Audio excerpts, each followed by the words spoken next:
안녕하십니까. 수요 강의 사사기 13장 함께 말씀 나누도록 하겠습니다.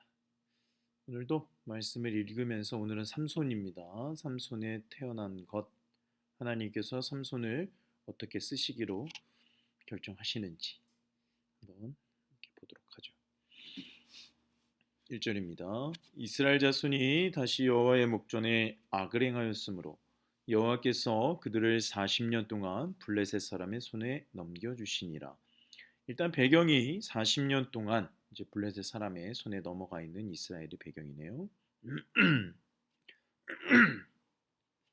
소라 땅의 단 지파의 가족 중에 마노아라 이름하는 자가 있더라. 그의 아내가 임신하지 못하므로 출산하지 못하더니 여호와의 사자가 그 여인에게 나타나서 그에게 이르되 보라 내가 본래 임신하지 못하므로 출산하지 못하였으나 이제 임신하여 아들을 낳으리니 그러므로 너는 삼가 포도주와 독주를 마시지 말며 어떤 부정한 곡도 먹지 말지니라. 보라 내가 임신하여 아들을 낳으리니 그의 머리 위에 삭도를 대지 말라. 이 아이는 태에서 나옴으로부터 하나님께 바쳐진 나실인이 됨이라. 그가 블레셋 사람의 손에서 이스라엘을 구원하기 시작하리라 하시니 이에 여인이 가서 그의 남편에게 말하여 이르되 하나님의 사람이 내게 오셨는데 그의 모습이 하나님의 사자의 용모 같아서 심히 두려움으로 어디서부터 왔는지를 내가 묻지 못하였고 그도 자기 이름을 내게 이르지 아니하였으며 그가 내게 이르기를 보라 내가 임신하여 아들을 낳으리니 이제 포도주와 독주를 마시지 말며 어떤 부정한 것도 먹지 말라. 이 아이는 태에서부터 그가 죽는 날까지 하나님께 바쳐진 나실인이 됨이라 하더이다 하니라. 사사 중에 이런 사람은 처음이죠. 뱃속에 이미 태어나기 전부터 하나님 앞에 완전히 바쳐진 나실인이어서 마치 예수님한테 엘리사벳에게 하나님의 천사가 와서 말하듯이 마노아의 아내에게 단집하죠. 죽을 때까지 완전히 하나님 앞에 바쳐진 자다라고 태어나는 이 삼손. 머리에 삭도를 대지 말라. 머리를 절대 자르지 말라. 완전히 바쳐진 나실인이다. 이스라엘을 구원할 것이다. 이게 완전 예수님 태어날 때랑 비슷하죠. 자기 백성을 구원할 자입니다. 이렇게 말씀하시잖아요. 이름을 예수라 하라 라고 말씀하셨듯이. 그래서 사사기에 등장하는 이 사사 중에 아까도 말씀드렸지만 이렇게 뱃속에 있을 때부터 선택받은 자, 그 어머니 아버지에게도 어머니한테 말한 거죠. 어머니나 아버지한테 말을 한 거고 이게 부모님한테 이것을 알게 할 정도로의 사람은 없었다. 그만큼 삼손은 우리가 아는 것은 보통 머리가 길고 드릴라 사건만 기억하고 여자 좋아하고 막 이상한 짓만 하고 다니고 어마어마하게 힘이 센 그것만 기억을 하지만 우리가 삼손에 대해서 이렇게 배경을 알게 되면 40년 동안의 블레셋에게 고통을 받고 있는 이스라엘 사람이 있었는데 소라 땅의 단지파 하나님의 사자가 와서 태어날 때부터 나실인이다 라고 말할 정도로 삼손은 하나님 앞에 쓰임 받는 인생을 살 수밖에 없도록 부르심 받은 태어나기 전부터 부르심을 받은 사람이었구나 라는 것을 우리는 알 수 있습니다. 태어나기 전부터 하나님 앞에 부르심을 받았기 때문에 그리고 삭도를 대지 말라고 했기 때문에 하나님의 명령이었기 때문에 그가 힘이 세져서 쓰임 받은 것이구나. 아, 하나님께서 이 모든 것들을 시작하셨구나 라는 것을 우리는 알 수 있습니다. 8절입니다. 이제 아버지가 나오죠. 마노아가 여호와께 기도하여 이르되 주여 구하옵나니 주께서 보내셨던 하나님의 사람을 우리에게 다시 오게 하사 우리가 그 낳을 아이에게 어떻게 행할지를 우리에게 가르치게 하소서 하니 하나님이 마노아의 목소리를 들으시느니라. 여인이 밭에 앉았을 때에 하나님의 사자가 다시 그에게 임하였으나 그의 남편 마노아는 함께 있지 아니한지라. 여인이 급히 달려가서 그의 남편에게 알리어 이르되 보소서 전일에 내게 오셨던 그 사람이 내게 나타났나이다 하매 마노아가 일어나 아내를 따라가서 그 사람에게 이르러 그에게 묻되 당신이 이 여인에게 말씀하신 그 사람이니까 하니 이르되 내가 그러라 하니라. 마누아가 이르되 이제 당신의 말씀대로 되기를 원하나이다. 이 아이를 어떻게 기르며 우리가 그에게 어떻게 행하리까? 마누아에게 하나님이 다시 마누아의 기도를 들으시고 하나님의 사자를 보내셔서 마누아가 그로 하여금 어떻게 기르며 어떻게 하기를 원하십니까? 라고 물어봤죠. 이게 하나님께서 우리의 삶에 찾아오셨을 때에 우리가 마누아에게 참 배워야 될 자세인 것 같습니다. 내 나름대로 하나님 앞에 순종하는 것이 아니라 하나님 앞에 가르쳐 주시기를 원하는 것. 하나님 어떻게 하기를 원하십니까? 어떻게 이 아이를 기르기를 원하십니까? 이게 하나님의 사람의 덕목이 아닌가. 결국 삼손이 있게 한 것은 이 마누아의 믿음과 마누아의 기도와 마누아의 신앙이었다는 것입니다. 삼손이 갑자기 등장해가지고 그렇게 하나님의 사람들을 블레셋에서 구원한 것이 아니라 아버지로부터 오는 그 기도와 신앙과 이 자세를 통하여서 삼손이라고 하는 하나님께서 쓰시는 사람이 이스라엘을 구원하게 되었다.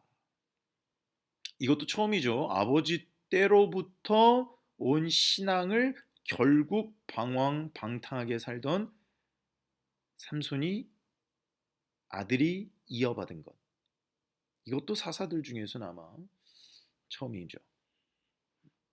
13절입니다. 여호와의 사자가 마누아에게 이르되 내가 여인에게 말한 것을 그가 다 삼가서 포도나무의 소산을 먹지 말며 포도주와 독주를 마시지 말며 어떤 부정한 것도 먹지 말고 내가 그에게 명령한 것을 다 지킬 것이니라 하니라.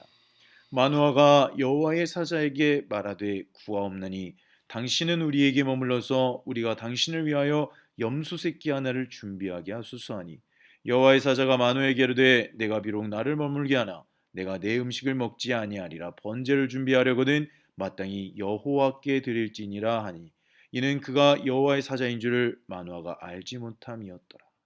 그러니까 마누아는 여호와의 사자라기보다는 하나님께서 보내신 사람 정도로 생각했었던 것 같죠. 마누아가 또 여호와의 사자에게 말하되 당신의 이름이 무엇이니까 당신의 말씀이 이루어질 때에 우리가 당신을 존귀히 여기리이다 하니 여호와의 사자가 그에게 이르되 어찌하여 내 이름을 묻느냐 내 이름은 기묘자라 하니라. 이에 마누아가 염소 새끼와 소재물을 가져다가 바위 위에서 여호와께 드리매 이적이 일어난지라. 마누아가 그의 아내가 본즉 불꽃이 제단에서부터 하늘로 올라가는 동시에 여호와의 사자가 제단 불꽃에 휩싸여 올라간지라. 마누아와 그의 아내가 그것을 보고 그들의 얼굴을 땅에 대고 엎드리니라. 기묘자라, 모사라. 하나님께서 하시는 놀라운 일을 행하는 하나님의 섭리를 보여주는 것입니다. 기묘자가 무엇입니까? 그 누구도 알 수 없는 기이한 일을 행하시는 하나님을 가리키는 말이죠. 그래서 하나님의 대리인으로서 자신을 기묘자라, 하나님 앞에 제사를 드려라, 번제를 드려라, 여호와의 이름 앞에 무릎을 꿇고 그를 예배하라 라고 분명하고 정확하게 삼손의 아버지 마누아에게 말하고, 마누아는 그 예배를 드릴 때에 하나님께서 이 모든 것을 시작하셨다라고 하는 이적, 불이 제단으로부터 하늘로 올라가며 사자가 그 제단 불꽃에 휩싸여서 다시 여호와께서 보내신 곳으로 돌아가는 것으로 보게 됩니다. 하나님께서 말씀하실 때에 하나님께서 우리의 인생과 우리의 자녀들의 인생을 계획하신 것을 우리에게 보여주실 때에 우리는 그것을 예배함으로 감사함으로 받아 하나님 앞에 우리의 삶을 드릴 수가 있습니다. 그때서야 비로소 우리 인생에 하나님께서 찾아오시고 역사하시고 그것들을 우리의 것으로 챙기지 않게 된다는 것입니다. 많은 주님 앞에 쓰임받던 사람들이 실패하는 이유 중에 하나가 자기 마음대로, 자기 멋대로, 나중에 이제 영향력이라고 하는 것이 참 무서운 것인데 자기가 교회도 커지고 사람들도 따르는 무리도 많아지고 그러면요, 이상한 이야기를 하기 시작을 합니다. 오직 예수의 이름만 드러냈던 사람도 이제 자기 필드가 넘어지고 자기가 영향력이 세지고 그러면 꼭 예수 외에 다른 것들을 이제 집어넣기 시작한다는 것이죠. 왜냐? 내가 주인이 되고 싶은 그 욕망, 나의 해석. 신학이 그래서 무서워요. 해석을 하다 보면은 예수보다 더 앞선 것들이 나의 해석으로 드러난다는 것입니다. 그럼 예수님보다 더 앞서게 되는 거예요. 그런 것들을 우리는 경계해야겠습니다. 21절입니다. 여호와의 사자가 마노아와 그의 아내에게 다시 나타나지 아니하니 마노아가 그제야 그가 여호와의 사자인 줄 알고 그의 아내에게 이르되 우리가 하나님을 보았으니 반드시 죽을지로다 하니 그의 아내가 그에게 이르되 여호와께서 우리를 죽이려 하셨더라면 우리 손에서 번제와 소제를 받지 아니하셨을 것이요 이 모든 일을 보이지 아니하셨을 것이며 이제 이런 말씀도 우리에게 이르지 아니하셨으리라이다 하였더라. 그 여인이 아들을 낳음에 그의 이름을 삼손이라 하니라. 그 아이가 자라매 여호와께서 그에게 복을 주시더니 소라와 에스다올 사이 마하네단에서 여호와의 영이 그를 움직이기 시작하였더라. 마노아가 하나님을 봤으니까 이제 우리는 주인이라서 죽겠구나. 그런데 아내가 참 현명하죠. 죽이려 하셨더라면 우리의 손에서 번제와 소제를 통해서 우리의 죄를 씻지 아니하셨을 거 아닙니까? 이 모든 일을 보이지 아니하셨을 거 아닙니까? 이것이 하나님의 자녀들이 가지고 있는 부부, 가정 공동체의 위력이라고 하는 것입니다. 예수의 이름으로 씻음 받았기 때문에 우리는 하나님 앞에 쓰임 받을 것이다라고 말해주는 그 누군가 가정과 공동체에 있다면 우리는 포기하지 않을 수 있습니다. 그리고 하나님께서 하시고자 하는 일을 완수할 수 있는 것이죠. 언제? 우리의 죄를 씻어 주시는 그 십자가의 은혜, 보혈의 능력, 제단의 불, 성령의 불, 예수의 이름이 우리로 하여금 하나님께서 말씀하신 것들을 이루도록 인도하신다는 것입니다. 그런데 우리가 만약에 하나님께서 하신 일들을 우리의 것이라고 착각하고 내 것이라고 챙기는 순간부터 비극은 시작되는 것이죠. 아이가 태어났죠. 삼손이 되었죠. 여호와께서 그에게 복을 주셨죠. 여호와의 영이 그가 살고 있는 땅 소라 에스다올 사이의 마하네단에서 우리가 터잡고 있는 땅, 우리가 살고 있는 땅, 교회의 땅, 우리에게 허락하신 땅은 바로 하나님의 영이 우리의 인생을 통하여서 땅을 적시고 일으킬 때 일어나는 놀라운 능력으로 드러납니다.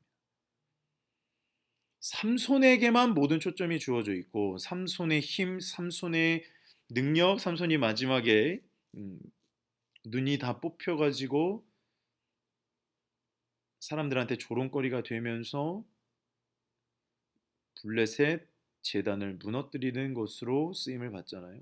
우리는 보통 그것만 알고 있는데 삼손에 태어난 것이 완벽한 하나님의 섭리 가운데 그리고 부모님의 순종 가운데 태어났다는 것을 안다면 하나님께서 그의 백성들, 그의 인물을 사용하실 때 허투루 어쩌다가 우연하게 사용하시는 것이 아니라 선조로부터 준비시키시고 어릴 때부터 차근차근 말씀을 가르치시고 하나님 앞에 준비되는 법을 가르치시는 그 여정을 반드시 겪게 하시고 가장 중요하고 가장 완벽한 때에 사용하신다는 것. 그러나 인간은 도망다니고 헤매고 넘어지죠. 삼손은 어떻게 보면 우리의 인생이 하나님 앞에 드려지는 것이 얼마나 오랜 기간 동안 많은 눈물과 피땀과 방황과 실패와 좌절 가운데 예수의 이름, 하나님의 이름을 붙잡는다는 것으로 성취된다는 것을 가르쳐주는 정말 좋은 예시입니다. 그래서 우리가 삼손에 대해서 그동안 알고 있었던 것은 아주 부분에 지나지 않아요. 오늘 말씀이 삼손이 태어나기 전부터 일어났던 그 여정이, 부모님한테 일어났던 여정이 어떻게 보면 삼손의 인생 가운데 가장 중요한 이정표가 아니었겠습니까? 너는 도망갈 수 없는 하나님 앞에 선택받은 자다. 이것이 어떻게 개인한테 보면은 일탈할 수 없는 하나의 올무처럼 생각될지도 모르겠지만, 뭐 저도 그렇게 생각했지만, 궁극적으로 하나님께서 쓰시는 인생 가운데 내 삶을 던지는 순간이 오면 그것처럼 내 인생이 복으로 준비되었구나 라는 것을 깨닫는 것도 없어요. 처음에는 하나님께서 내 인생을 이렇게 붙잡아두고 어머니 때부터 포도주나 독주도 못 먹게 하고 일탈도 못하게 하고 머리 자르지도 못하게 하고 하지 말라고 하는 게 너무 많아. 이래서 삼손의 방황이 시작됐는지도 모르겠습니다. 그런데 나중에는 결국 그것이 자기의 삶의 존재 가치의 전부였다는 것을 깨닫는 순간 삶을 드리게 되는 것이죠. 삼손도 그 길을 갑니다.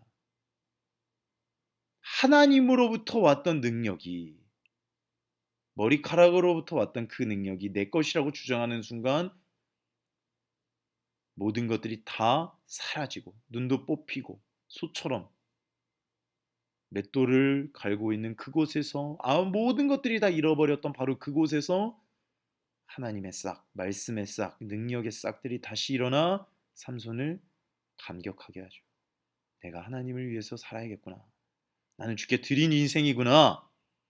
나중에 보겠지만 바로 그 모든 것이 바로 오늘 사사기 13장 이 한 장에 집약되어서 설명되어 있다는 것입니다. 그래서 자녀 있으신 분들은 자녀를 붙잡고 항상 기도해 주십시오.